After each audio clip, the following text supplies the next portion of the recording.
Notice anything different tonight in the show? No. Obviously wasn't listening.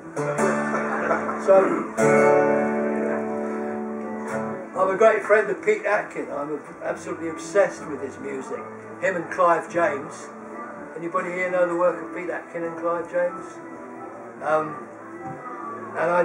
they've got this news group, and I did a concert with Pete there.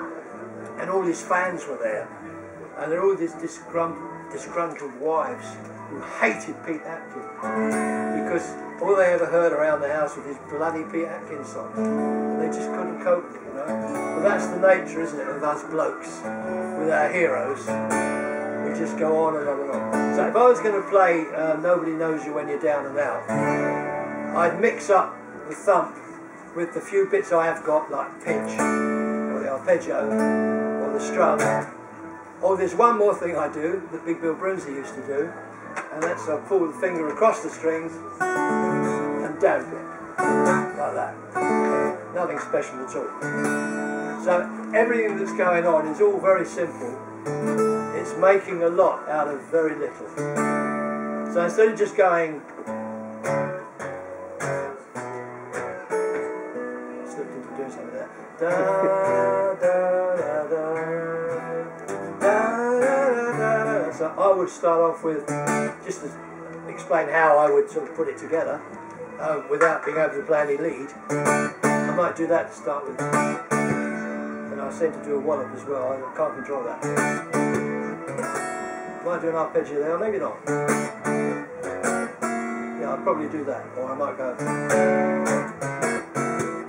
Then when I want to go to the A7th, I do a slide from the first fret to the second fret, thumb on the fourth, index finger on the second. It'd be good to have a guitar with you, actually. And then play the third when you get there. I mean, this is all very basic stuff, but I'm just trying to explain how I do it. And then into the seventh. So I might go. There's a down strum I see there, where I just damp the strum. I mean, I suppose this just evolved, really, from just doing it.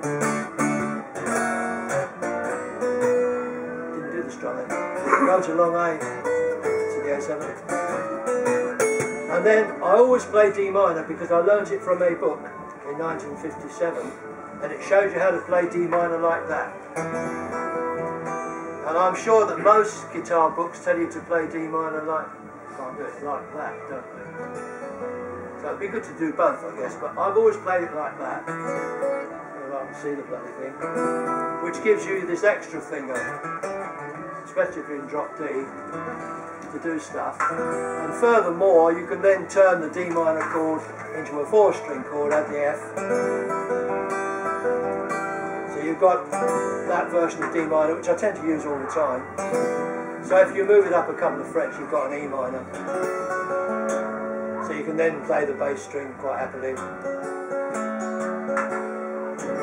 So in this part of Nobody Knows You When You're Down and Out, to get the melody on the D minor, I would play the first one like that, and then go to the A7 and play the full to get the tune, and then to the ordinary D minor. That's how that would work.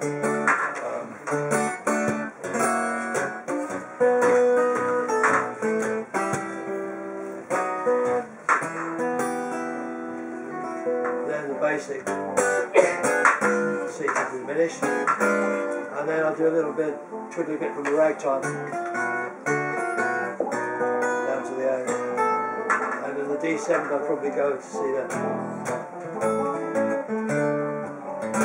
and then I'll rely on somebody to play the lead because I couldn't do that.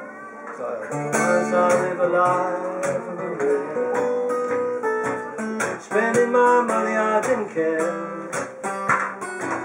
Took all my friends out for a mighty good time, buying bootleg liquor, champagne and wine, oh, but I began to fall. Nobody wants me round the door. It's mighty strange without a doubt. No one can use you. And I don't resolve it when I do it, I do another turnaround. Down and down, down and out. And the only bit of Lonnie Johnson I know, I'll put that in. That's what I'm doing. And that's the only bit of Lonnie Johnson I could ever do. But the thing is, you can get away with it, providing you sing it and kind of put it over. You can get away with absolute minimal guitar technique. I mean, if a guitarist is sitting there in the audience and he's looking at my left hand, he can see that I know bugger all, really. I don't know the chords, I don't know the scales or anything. I go up here, I don't know where the notes are. A lot of the time I'm just guessing. And it's all probably in the right hand, really, I guess. It gives it that distinctive sound, I suppose. I hope it's distinctive.